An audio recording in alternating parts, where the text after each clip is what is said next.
Hello guys, welcome back. I am Ranjit sir and you are watching my YouTube channel Get Smart Study. दोस्तों, हमारे channel पर आप सभी का स्वागत है। हम पिछले क्लास में वर्ब के टू बी फॉर्म के बारे में पढ़े थे और हम पढ़ेंगे वर्ब के टू बी फॉर्म का प्रयोग फ्यूचर टाइम में कैसे करते हैं। तो दोस्तों, वर्ब के टू बी फॉर्म का प्रयोग फ्यूचर टाइम में विल बी और शैल बी के रूप में करते हैं। आई बी के साथ शैल बी लगाते हैं और बाकी के साथ विल बी का प्रयोग किया जाता है। आइए दोस्तों देखते हैं।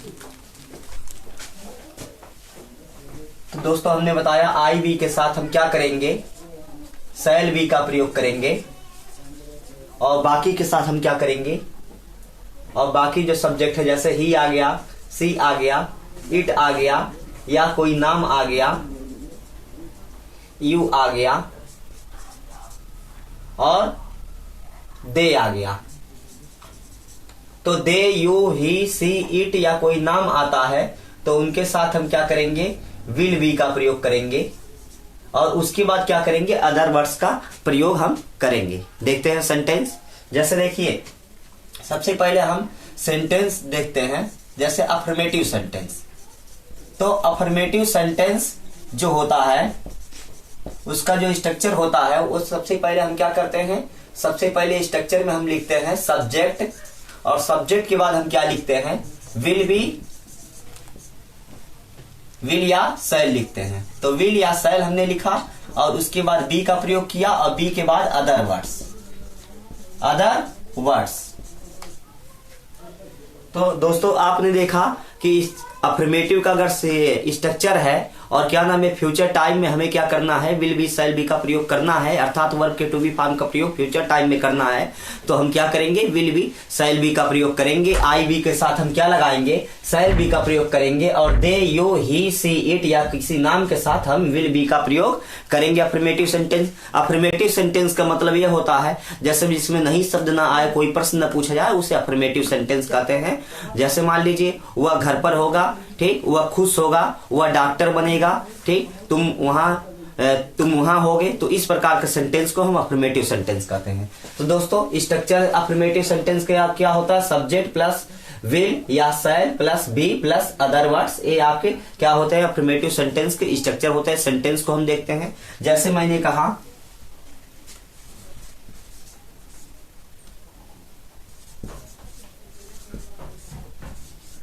राम खुश होगा। मैंने क्या कहा, राम खुश होगा। तो सबसे पहले हम क्या लगाएंगे, सब्जेक्ट लगाएंगे। सब्जेक्ट क्या है दोस्तों, सब्जेक्ट क्या है, राम है। तो राम लगाएंगे और स्ट्रक्चर के अनुसार क्या होगा, विल होगा और उसके बाद बी आया है, बी, उसके बाद खुश होने की अंग्रेजी आप क्या लगाएंगे, हैप्पी लगाएंगे। Ram will be happy. मैंने कहा वह डॉक्टर बनेगा, वह डॉक्टर बनेगा। तो यहां पर फ्यूचर टाइम में वो डॉक्टर बनेगा, प्रेजेंट टाइम में वो डॉक्टर नहीं है। तो हम क्या कहेंगे, ही, उसके बाद will be, he will be doctor. तो ही विल बी ये डॉक्टर हमने कर दिया, ठीक, वह डॉक्टर बनेगा। अगर मैंने कहा, ठीक, वह थका होगा, तो वह थका होगा की इंग्लिश क्या होगी, वह थका होगा। तो सबसे पहले ही और ही के साथ विल बी, उसके बाद थका होना की अंग्रेजी क्या होती है, टायर्ड। तो क्या हो गया, ही विल बी टायर्ड, ठीक। अगर मैंने कहा मैं अपने दोस्तों के साथ होऊंगा, अगर मैंने कहा मैं अपने दोस्तों के साथ कल होऊंगा, तो मैं अपने दोस्तों के साथ कल होऊंगा, ठीक। तो हम सबसे पहले क्या लगाएंगे, आई लगाएंगे और आई के साथ दोस्तों हमने क्या बताया, आई और बी के साथ शैल बी का प्रयोग किया जाता है। तो यहाँ आई के साथ हम शैल बी का प्रयोग करेंगे और शैल बी के बाद क्या आएगा, शैल बी के बाद हम आएगा, हम क्या लिखेंगे, विथ का प्रयोग करेंगे और विथ के बाद अपने दोस्तों। तो आई के साथ अपना के लिए क्या आता है, माई आता है, माई फ्रेंड्स। तो विथ माई फ्रेंड्स, उसके बाद ये बहुवचन है इसलिए हमने फ्रेंड्स का यूज किया और उसके बाद क्या होगा, कल, कल मतलब नेक्स्ट डे, अगले दिन या नेक्स्ट, कल टुमारो या नेक्स्ट डे, आने वाले कल की बात हो रही है। अगर मैंने कहा वे सब घर पर कल होंगे, वे सब कल घर पर होंगे। तो वे सब की इंग्लिश दोस्तों क्या होती है, दे होती है। तो यहां पर क्या करेंगे, दे का प्रयोग करेंगे और दे के बाद हम लगाएंगे विल का प्रयोग करेंगे, they will be, they will be हो गया। उसके बाद घर पर, तो पर की इंग्लिश क्या होगी, एट होगी, एट होम। अब क्या है कल, तो कल मतलब नेक्स्ट डे हम कर देंगे। तो दोस्तों इस प्रकार आपने देखा अफर्मेटिव सेंटेंस किस प्रकार हम बनाते हैं। अब हम पढ़ेंगे निगेटिव सेंटेंस के बारे में कि हम फ्यूचर टाइम में वर्ब के टू बी फॉर्म का प्रयोग निगेटिव सेंटेंस में कैसे करते हैं। तो दोस्तों देखते हैं negative sentence. Negative sentence means होता है नकारात्मक वाक्य।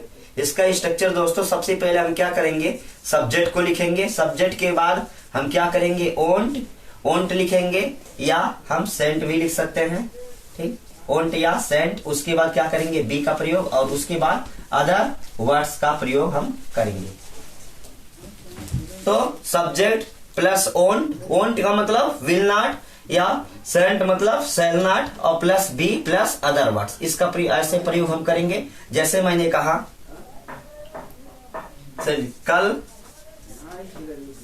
कल बारिश होगी, मैंने कहा कल बारिश होगी। तो सॉरी दोस्तों ये निगेटिव सेंटेंस है, इसलिए क्या हम करेंगे, कल बारिश नहीं होगी, इसमें नहीं शब्द आएगा, कल बारिश नहीं होगी। तो कल बारिश नहीं होगी, सबसे पहले हम किसका प्रयोग करेंगे, ये मौसम संबंधी दोस्तों बातें हैं इसलिए। और यहाँ पर सब्जेक्ट क्या है, अनअवेलेबल है, सो हम क्या करेंगे, डमी सब्जेक्ट का यूज करेंगे और डमी सब्जेक्ट क्या होगा, इट होगा। तो सबसे पहले हम क्या करेंगे, इट का प्रयोग करेंगे और इट के बाद हम क्या लगाएंगे, ओंट B, it won't B, ओंट be के बाद हम क्या करेंगे, बारिश की इंग्लिश क्या होती है, रैन, इट ओंट बी रैन। उसके बाद कल की इंग्लिश क्या होगी, next day, it won't be rain next day. अगर मैंने कहा कमरा साफ नहीं होगा, कमरा साफ नहीं होगा, तो कमरा साफ नहीं होगा कैसे होगा, सबसे पहले देखते हैं। सबसे पहले हम क्या करेंगे, देयर का प्रयोग करेंगे, देयर सब्जेक्ट जो डमी सब्जेक्ट के रूप में देयर का प्रयोग। उसके बाद देयर विल बी, तो देयर विल बी या विल नॉट भी हम कर सकते हैं, देयर ओंट बी या विल नॉट बी। उसके बाद क्या, क्लीन, क्लीन। उसके बाद द रूम, द रूम कर सकते हैं या दूसरे तरीके से जैसा मैंने यहां पर बताया ओंट का प्रयोग कर सकते हैं। तो इसको दूसरे तरीके से हम क्या कर सकते हैं, इसको हम शॉर्टकट में क्या लिख सकते हैं, there won't be, there won't be, there won't be के बाद clean, there won't be clean the room, there won't be clean the room. तो इस प्रकार हम लिख सकते हैं। अगर मैंने कहा तुम मार्केट में उसके साथ होगे, तुम मार्केट में उसके साथ होगे। अगर मैंने कहा तुम मार्केट में उसके साथ नहीं होगे, नहीं होगे क्यों, क्योंकि ये निगेटिव सेंटेंस है। तो मार्केट में उसके साथ नहीं होगे, तो सबसे पहले क्या लगाएंगे, आप यू लगाएंगे और यू के अनुसार आप क्या करेंगे, ओंट का प्रयोग करेंगे क्योंकि निगेटिव सेंटेंस है। यू ओंट बी, और ओंट बी के बाद उसके बाद क्या लगाएंगे, in the market. Make English क्या होती है, इन होती है, तो इन द मार्केट हो जाएगा। तो इन द मार्केट के बाद हम क्या करेंगे, विथ हिम, विथ हिम, तो विथ हिम कर देंगे, ठीक। अगर हमने कहा, ठीक, वह लड़का कल पुस्तकालय में होगा, तो दोस्तों हम कैसे लिखेंगे, वह लड़का पुस्तकालय में नहीं होगा, क्योंकि अफर्मेटिव सेंटेंस वह लड़का पुस्तकालय में हो गया। निगेटिव सेंटेंस क्या बनाएंगे, वह लड़का पुस्तकालय में नहीं होगा। तो दोस्तों हम देखते हैं, अगर मैंने कहा वह लड़का पुस्तकालय में नहीं होगा, अगर वह लड़का पुस्तकालय में नहीं होगा तो सबसे पहले क्या करेंगे, दैट बॉय। उसके बाद दैट बॉय के बाद क्या करेंगे, ओंट बी, दैट बॉय ओंट बी। उसके बाद इन द, पुस्तकालय की अंग्रेजी क्या होगी, लाइब्रेरी। तो लाइब्रेरी हो जाएगा। ठीक, मैंने कहा तुम इंजीनियर बनोगे, तुम अभियंता बनोगे, तो हमने तब क्या करेंगे, तुम अभियंता नहीं बनोगे। ठीक, नहीं बनोगे क्योंकि निगेटिव सेंटेंस है। ठीक, तो हम क्या करेंगे, सबसे पहले you won't be an engineer, तो you won't be an engineer, वह पढ़ाई के लिए तैयार नहीं होगा, वह पढ़ाई के लिए तैयार नहीं होगा। तो पढ़ाई के लिए तैयार नहीं होगा, सबसे पहले ही, और स्ट्रक्चर के अनुसार निगेटिव सेंटेंस का स्ट्रक्चर क्या है, ओंट या सेंट। यहां पर ओंट का प्रयोग, क्योंकि आपका क्या नाम है, आई भी नहीं आया है, इसलिए हम क्या लगाएंगे, ओंट लगाएंगे। तो he won't be ready, he won't be ready, ready मतलब तैयार होना, और क्या पढ़ाई के लिए, तो क्या हो जाएगा, फॉर